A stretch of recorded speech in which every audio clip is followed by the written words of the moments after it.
By Sarah Kliff. The Vermont senator's plan has lots of details about what single-payer would cover. It has less information on how to pay for it. Sen. Bernie Sanders, IVT, reintroduced his plan Wednesday morning to transition the United States to a single-payer healthcare system, one where a single government-run plan provides insurance coverage to all Americans. The Sanders plan envisions a future in which all Americans have health coverage and pay nothing out of pocket when they visit the doctor.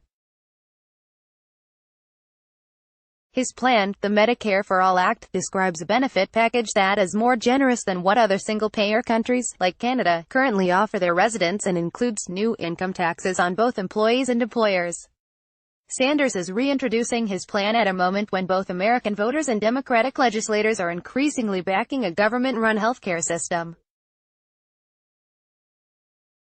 Sanders will introduce his bill today with 14 co-sponsors including presidential candidates Elizabeth Warren, DMA, Cory Booker, DNJ, Kamala Harris, DCA, and Kirsten Gillibrand, DNY. The Sanders plan goes into great detail about the type of coverage Americans would receive. But it provides significantly less detail about how it would finance such a generous healthcare system.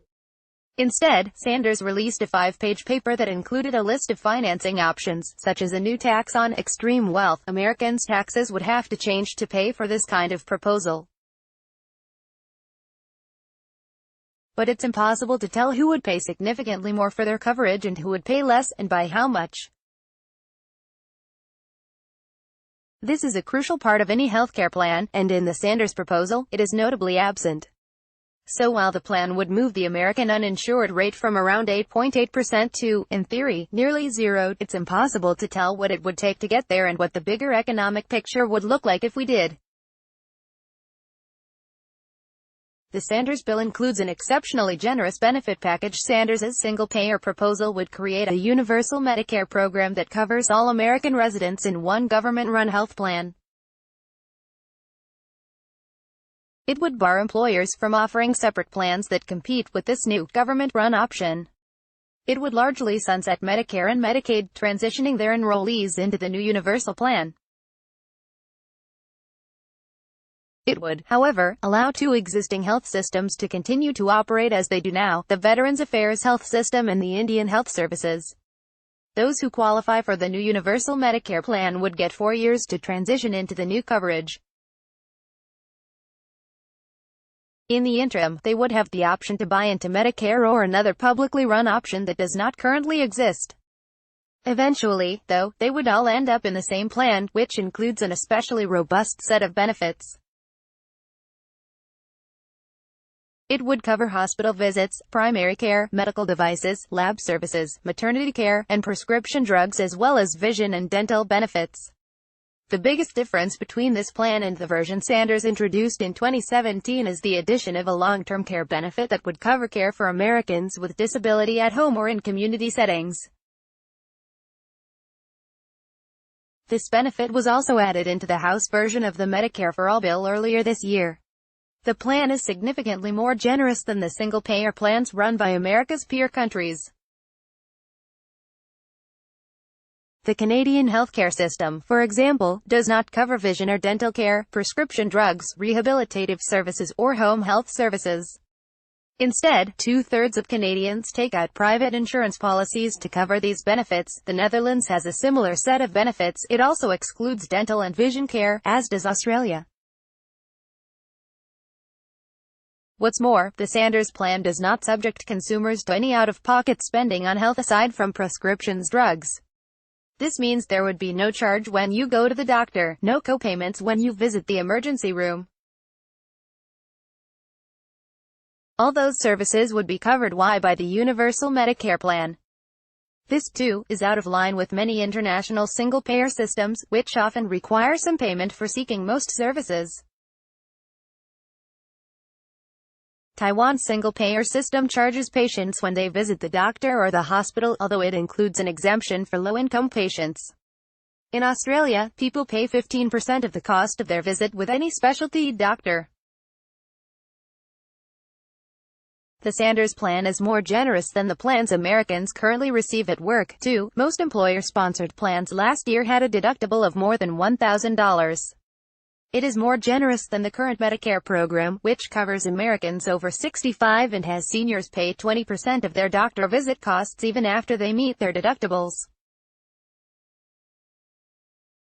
Medicare, employer coverage, and these other countries show that nearly every insurance scheme we're familiar with covers a smaller set of benefits with more out-of-pocket spending on the part of citizens.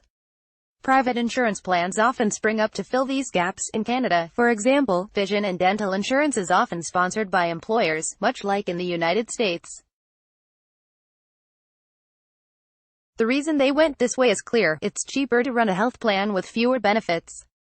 The plan Sanders proposes has no analog among the single-payer systems that currently exist. By covering a more comprehensive set of benefits and asking no cost sharing of enrollees, it is likely to cost the government significantly more than programs other countries have adopted. Would Sanders' health plan lower American health spending? It's hard to tell. One of Sanders' main arguments in favor of his healthcare bill is that American health spending is out of control and single-payer would rein it in.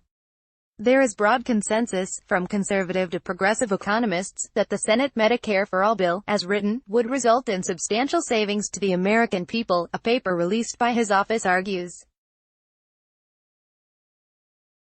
There are certainly policies in the Sanders plan that would reduce American healthcare spending.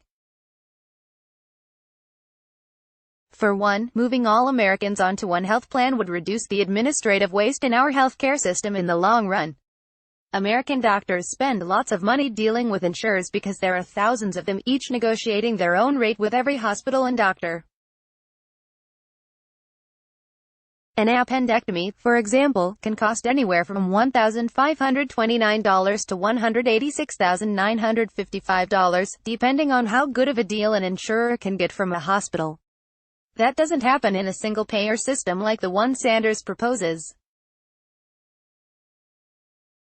Instead of dealing with dozens of insurers that set hundreds of prices, doctors only need to send bills to the federal government. One 2003 article in the New England Journal of Medicine estimates that the United States spends twice as much on administrative costs as Canada. A 2011 study in the journal Health Affairs estimates American doctors spend 4 times as much dealing with insurance companies compared with Canada. A single-payer health plan would have the authority to set one price for each service. An appendectomy, for example, would no longer vary so wildly from one hospital to another. Instead, the Sanders plan envisions using current Medicare rates as the new standard price for medical services in the United States. Medicare typically has lower prices than those charged by private insurance plans that cover Americans under 65. This suggests that switching to the Medicare fee schedule would be another policy change that would tug health spending downward. But there are forces in the Sanders plan that encourage higher health spending, too. Its robust benefit package with no cost sharing would likely lead to more doctor visits and hospital trips. As the classic rent health insurance experiment found, patients respond to lower cost sharing in healthcare by seeking more treatment. Some of that treatment is necessary, but other services provided are not. And the Sanders bill would actually raise the prices currently paid by Medicaid, which covers about 50 million low-income Americans. Medicaid traditionally pays lower prices than Medicare and private insurance. If these patients were absorbed into the universal Medicare plan, their doctors would be paid more each time they were seen. We haven't seen a Congressional Budget Office score of the Sanders plan yet, and it's hard to know how these countervailing forces, some pushing health spending up and others forcing it down, would interact with one another to change overall health costs. The big question Sanders doesn't answer: how do you pay for it?